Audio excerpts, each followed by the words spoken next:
बिस्मिल्लाहिर्रहमानिर्रहीम। अस्सलामु अलैकुम वरहमतुल्लाहि वबरकातुहू।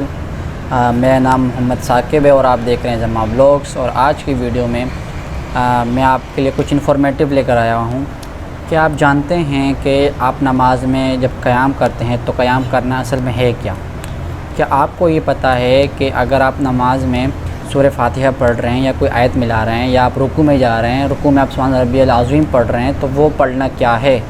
क्या आप ये जानते हैं कि सजदा करना क्या है? क्या आप ये जानते हैं कि नमाज के अंदर अत्तहियात पढ़ना क्या है? अगर आपको पता है तो बहुत अच्छी बात है। अगर आपको नहीं पता तो इस वीडियो के बाद इंशाल्लाह आपको ये सारा इल्म हो जाएगा। और ये सब मैं कर क्यों रहा हूँ, देखें, अगर आप एक स्टूडेंट है या अगर आप कोई भी चीज़ ख़रीदने से पहले, अगर आप स्टूडेंट है, मैं आपको बताता हूँ, अगर आप एक स्टूडेंट है और आप पेपर की तैयारी करते हैं, अगर आप कुछ याद करते हैं तो आप पहले कोशिश करते हैं याद करें। फिर आप ये भी कोशिश करते हैं कि आपको वो चीज़ समझ में आ जाए, ताकि अगर आप जान में भूल भी जाएँ तो आप अपनी तरफ से कुछ लिख सकें, अपने वर्डिंग में लिख सकें। नमाज भी सेम है। जब आप कब्र में जाएंगे, आपका इम्तिहान होगा, आपसे सवालात किए जाएंगे, आपको एटलीस्ट ये तो पता हो कि आप नमाज़ पढ़ क्यों रहे, नमाज में आप पढ़ क्यों रहे, ये भी एक सवाल है। आप नमाज के अंदर जो चीज़ पढ़ रहे हैं वो असल में है क्या? सूरह फातिहा पढ़ना क्या है? अगर आप पढ़ रहे, अगर आप सूरह फातिहा पढ़ना भूल जाए, कोई नहीं भूलता, लेकिन एग्ज़ाम्पल है, तो आप क्या करेंगे? ये चीज़ है ना इस तरह।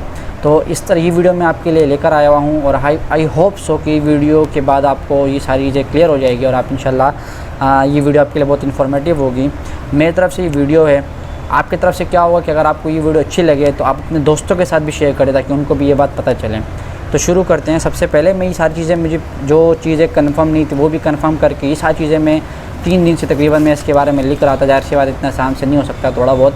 तो I have written all the things. So मैं आपके पास शुरू करता हूँ। सबसे पहले आपको पता है नमाज की कुछ शराइत है जो नमाज से पहले होते हैं। उसमें आपको 3 चीज़ों का ख्याल रखना है। सबसे पहले तहारत है। तहारत 3 चीज़ों की है, मतलब सफाई 3 चीज़ों की है। जगह का साफ़ होना, आपके बदन का साफ़ होना, नंबर 2, और नंबर 3 आपके कपड़ों का साफ़ होना। ये सारी चीज़ें जो है ना शराइत के अंदर आती है। ये सारी चीज़ें नमाज से पहले की चीज़ है। ये हो गए तो आप नमाज में जाएंगे। दूसरी चीज़ है नमाज का वक्त होना। फिर तीसरी चीज़ आती है इस्तिक़बाल क़िबला, क़िबला रुख होकर नमाज़ पढ़ना। ये तीसरी चीज़ आती है कि आप क़िबला रुख की तरफ होकर नमाज़ पढ़ें। इसके बाद आप आते हैं नमाज में। जब आप ये सारी चीज़ें आपके पास पूरी हो गई, आप नमाज में जा सकते हैं। आप नमाज़ के अंदर आ रहे हैं। नमाज़ के अंदर आने से पहले सबसे पहले आप क्या करेंगे? नियत करेंगे। आप किसकी नियत करें? नियत करना क्या है? सबसे सही है, एक सवाल है, नियत करना क्या है? तो मैं आपको बताता हूँ। नियत करना फ़र्ज़ है। अब यहाँ पर थोड़ा सा मसला है कि नियत करना फ़र्ज़ है, लेकिन ज़बान से नियत असल में ज़बान से कहने का नाम नहीं है। नियत है कि आपने दिल में सोच लिया, बस ये नियत है। जैसे आप फ़जर की नमाज़ के लिए उठे, आपके जहन में कि आप फ़जर की नमाज़ ही पढ़ रहे हैं, तो ज़बान से कहना ज़रूरी नहीं है। अगर आप कहना चाहें मुस्तहब अमल आप कह दें, लेकिन ये नहीं कहेंगे कि अगर आप ज़बान से नहीं कहेंगे तो आपकी नमाज़ नहीं होगी। ऐसा कुछ नहीं है।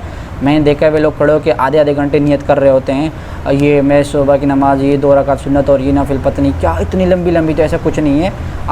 आपने की हुई, आपके जब आप नमाज़ पढ़ने आ रहे हैं, आपको ये नियत है कि आप नमाज़ पढ़ रहे हैं भाई, सही है। तो अगर आप ज़बान से कहना चाहें, अच्छी बात है, शॉर्ट कर लें, बस ख़त्म बात हो गई।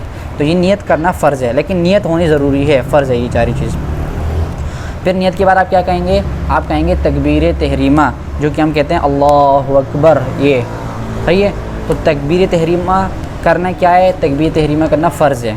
अब तकबीर तहरीमा के अंदर जो लफ्ज़ अल्लाहु अकबर है, जब आप अपने हाथ कानों के लो तक लेके जाते हैं, मर्द हज़रात की बात कर रहा हूँ, तो अल्लाहु अकबर कहना वाजिब है, सही है। और ये अपनी जो अंगूठा है ये कानों के लो तक लेके जाना, ये आपका सुन्नत है, सही है। ये सारी चीज़ें हो गई। फिर अल्लाह अकबर कहने के बाद आप क्या करते हैं? अपने हाथ बांधते हैं नाफ़ के नीचे। तो नाफ़ के नीचे हाथ बांधना भी सुन्नत है, ये बता दूं आपको। फिर क़याम फ़र्ज़ है, जो आप खड़े होकर नमाज़ पढ़ ले वो फ़र्ज़ है।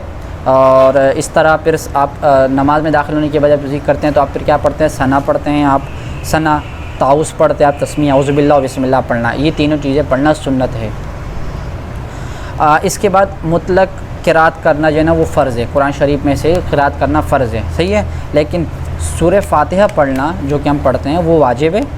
सूरह फातिहा के साथ, सूरह फातिहा ख़त्म होने के बाद आमीन आहिस्ता से कहना सुन्नत है। सूरह फातिहा और आमीन के बाद कोई भी सूरत सूरह फातिहा के साथ मिलाना वाजिब है। वो कोई सूरत पढ़ना वो भी वाजिब है। आप अगर सूरत नहीं पढ़ना चाहे, आप 3 छोटी आयतें भी पढ़ सकते हैं, वरना आप 3 छोटी आयतें या ये ना आप कोई बड़ी आयत भी पढ़ सकते हैं। जैसे आयतुल कुर्सी है, वो एक बड़ी आयत है, तो आप वो भी पढ़ सकते हैं, वो एक ही आयत काफ़ी होगी। तो वो पढ़ना साथ में किसके, सूरह फातिहा के साथ पढ़ना, ये वाजिब है। और इसी तरह ये जो सूरह फातिहा पढ़ना है, फिर आपका कोई सूरत पढ़ना है, इसको इस तरतीब से पढ़ना भी वाजिब है, सही है। वाजिब तर्क में जो है ना, फिर आप क्या होगा, फिर आपको आपकी इस वीडियो में लास्ट में बता दूँगा कि अगर आप फ़र्ज़ तर्क करेंगे तो क्या होगा, वाजिब तर्क करेंगे तो क्या होगा। उसके बाद आप जाएंगे अल्लाह अकबर कहते हुए रुकू में। तो अल्लाह अकबर जो आप कह रहे हैं वो पढ़ना क्या है, अल्लाह अकबर कहते हुए आप जब रुकू में जाते हैं तो अल्लाह अकबर कहना सुन्नत है, सही है। रुकू पता है आपको, रुकू और सजदा दोनों फ़र्ज़ है। आप रुकू में अल्लाह अकबर कहते हुए गए और अल्लाह अकबर कहना क्या है, सुन्नत है। आप रुकू में गए, अब रुकू में आपने कम से कम 3 बार सुबहान रब्बियल अज़ीम पढ़ना है, और ये पढ़ना क्या है, कम से कम 3 बार पढ़ना सुन्नत है। इसके अलावा मैं आपको एक और चीज़ बता दूँ कि रुकू में कम से कम 1 बार सुबहानल्लाह कहने के बराबर ठहरना, सही है ना, रुकू में ही रहना। 1 बार सुबहानल्लाह कहना इतना वक्त के बराबर, वो क्या है, वो उतना रहना रुकू के अंदर वाजिब है। कोई सुबहानल्लाह कहे, आपको सुबहानल्लाह कहे, उतना कम से कम उतनी देर जो है ना रुकू में रहना वाजिब है। कुछ लोग होते हैं बहुत तेज़ी से करते हैं, तो आपने यहाँ कोई स्पीड नहीं मारनी, कम से कम इतना रुकना है कि आप सुबहानल्लाह 1 मरतबा कहे, ये वाजिब है, सही है ना। बाकी 3 मरतबा कम से कम सुबहान रब्बियल आला, आप सुबहान रब्बियल अज़ीम पढ़ना, ये सुबहान रब्बियल अज़ीम पढ़ना सुन्नत है। रुकू में सर, आपका सर और आपकी पीठ इसके बिल्कुल लेवल होना, ये भी सुन्नत है, ये भी आपको बता दूँ। अच्छा, इसके बाद जब आप कहते हैं समिअल्लाहु लिमन हमिदा और रब्बना लकल हम्द, और आप खड़े हो जाते हैं सीधे, बिल्कुल आपकी पीठ बिल्कुल सीधी हो जाती है, ये दोनों चीज़ें क्या है, ये कहना सुन्नत है। समिअल्लाहु लिमन हमिदा और रब्बना लकल हम्द या रब्बना लकल हम्द, ये कहना सुन्नत है। फिर आप कुछ देर के लिए सब्र करते हैं, फिर आप नीचे जाते हैं, सही ना, आप सजदे में जाते हैं, जो कि अल्लाह अकबर कहते हैं आप जाएंगे सुन्नत है, और जब आप रुकू में जाएंगे तो फ़र्ज़ है। लेकिन इसके बीच आपको 2-3 चीज़ें बताता हूँ। तादील अरकान कहलाता है। तादील अरकान वो क्या है, जब आप रुकू से वापस खड़े होते हैं, जब आप दोनों सजदों के दरमियान जो आपका गैप होता है, जो आप दोनों सजदों के दरमियान जो वक्फ़ा करते हैं, इसको हम कहते हैं तादील अरकान। और तादील अरकान वाजिब है, सही है ना। कुछ लोग होते हैं वो बिल्कुल खड़े नहीं होते, वो समिअल्लाहु लिमन हमिदा भी पूरा नहीं कहते, अपनी पूरी पीठ सीधी नहीं करते, सीधा सजदे में जाते हैं, तो वो नहीं है, ये वाजिब है। और तर्क वाजिब क्या होगा, मैं आपको बताता हूँ अभी आखिर में कि तर्क वाजिब से आपके क्या चीज़ है। तो पूरा समिअल्लाहु लिमन हमिदा कह के पूरा खड़ा होना, फिर सजदे में जाना, सही है, ये तादील अरकान कहलाते हैं और ये वाजिब है। सजदे में गए आप अल्लाह अकबर कहते हुए, अब सजदे में जाने का सुन्नत तरीका बताता हूँ आपको। सबसे पहले आप अपने घुटने रखेंगे, फिर आप अपने दोनों हाथ रखेंगे, फिर आप अपने नाक रखेंगे, और फिर आप अपनी पेशानी रखेंगे, ये सुन्नत तरीका है। और उठते हुए भी इसको रिवर्स करेंगे, सही है, सजदे से रिवर्स करते। अच्छा, सजदे में जाएंगे, सुब्हान रब्बियल आला कहना 3 मरतबा, ये सुन्नत है। और कम से कम 1 बार सुब्हान अल्लाह कहने की मिकदार ठहरना सजदे में, ये वाजिब है, सही है। अब उसके बाद दोनों सजदे आपने किए, अब आप बैठ गए किस पे, कायदा पे। कायदे की 2 है, एक कायदा ऊला है, एक कायदा अखीरा है, सही है। कायदा ऊला क्या है, जैसे अगर आप 4 रकात फ़र्ज़ नमाज, 4 रकात नमाज़ पढ़ लें या 3 रकात नमाज़ पढ़ लें, तो अब आप दूसरे रकात में भी बैठेंगे, और दूसरे रकात में सिर्फ आप अत्तहियात पढ़ते हैं, फिर आप दुरूद शरीफ नहीं पढ़ते हैं, तो उसको कहते हैं कायदा ऊला। इस तरह जब आप 3 रकात या 2 रकात या 4 रकात पढ़ते हैं, और इसके आखिरी जो रकात में आप बैठते हैं जिसमें आपने सलाम फेरना होता है, उसको हम कहते हैं कायदा अखीरा। और उसके अंदर आप तहियात के साथ आप दुरूद शरीफ भी पढ़ते हैं और आप कोई दुआ भी पढ़ते हैं। तो ये दोनों कायदे हैं 2 तरीके के, और ये कायदा क्या है, वाजिब है कायदा। कायदे में आप बैठ गए, कायदे में आप सबसे पहले क्या पढ़ेंगे, अत्तहियात पढ़ेंगे।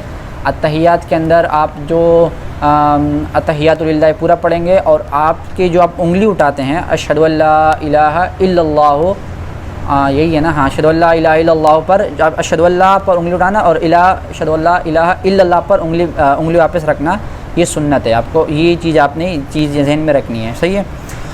इसके बाद दुरूद इब्राहिम पढ़ना सुन्नत है बिल्कुल। इसके बाद कोई भी दुआ पढ़ना, अल्लाहुम्मा रब्बना आतिना, या ना दूसरी कौन सी है, अल्लाहुम्मा रब्बना आतिना फिद दुनिया, ये पढ़ना सुन्नत है। या फिर आप ये पढ़ सकते रब्बी जालनी मुक़ीमस्सलात, इस तरह की जो भी दुआएं, आप कोई भी दुआ पढ़ लें, वो सुन्नत है। फिर आप दोनों तरफ सलाम फेरेंगे, अस्सलामु अलैकुम रहमतुल्लाह और अस्सलामु अलैकुम रहमतुल्लाह, सलाम फेरना वाजिब है। अब सारी नमाज आपकी हो गई, सही है। अब आपकी बचती है दुआए कुनूत। तो जब आप वितर पढ़ते हैं, वितर वाजिब है। और 3 रकात वितर जब आप पढ़ते हैं ईशा के बाद, तो जो वितर में दुआए कुनूत है, अल्लाहुम्मा इन्ना नस्तईनु का, वो पढ़ना, दुआए कुनूत वो जो है वाजिब है, सही है। अब बात करते हैं, अगर आपसे इन सब के अंदर कोई फ़र्ज़ छूट जाए, फ़र्ज़ मैंने क्या कहा आपका क़याम, आपकी रुकू, आपका सजदा, इसमें से अगर कोई आपसे फ़र्ज़ छूट जाए तो आप क्या करेंगे, आप पूरी नमाज़ दोबारा दोहराएंगे, क्योंकि तर्क फ़र्ज़ में आपको नमाज़ ख़त्म हो जाती है, आप दोबारा नमाज़ दोहराएंगे।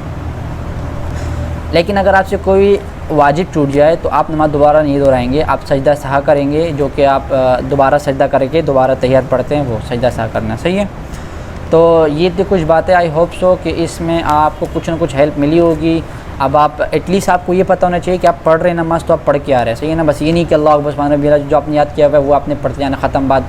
कोई सूरत अगर आप पढ़ना चाहे पढ़े ज़रिए, लेकिन कोई 3 आयतें छोटी छोटी आयतें करके भी आप पढ़ सकते हैं कोई फातिहा के बाद, या फिर कोई एक आयत भी पढ़ सकते हैं, वो आपकी मर्ज़ी है। तो एक छोटी सी वीडियो थी मेरी तरफ़ से आप सब के लिए। आई होप सो कि आपको अच्छी लगी होगी और इससे कुछ सीखने को मिला होगा। अगर आपको सीखने को मिला है तो ये मेरी तरफ़ से है, और आपकी तरफ से अब क्या होगा कि आप अपने दोस्तों, अपने अहबाब, अपने रिश्तेदार जो भी आपके करीबी है, उनको ये वीडियो शेयर कर दें। और अगर आपका कोई सवाल हो इसमें से, या अगर मुझसे कोई गलती हो तो मैं माफ़ी चाहता हूँ, आप मुझसे मेंशन कर दें तो मैं वो ख़ुद भी मेंशन कर दूँगा कमेंट के अंदर। फिर अगर आपको कोई लगता है मैंने कोई गलती की है, इसके अंदर ऐसा चीज़ नहीं है। इसके अलावा अगर आपको कोई सवाल हो कुछ भी, तो आप मुझे कमेंट में पूछिएगा, मैं आपको इंशाल्लाह इसका रिप्लाई कर दूँगा। तो मिलते हैं फिर आपसे अगली वीडियो में। तब तक के लिए अपना बहुत सारा ख्याल रखें, दुआओं में याद रखें। एंड अल्लाह हाफ़िज़।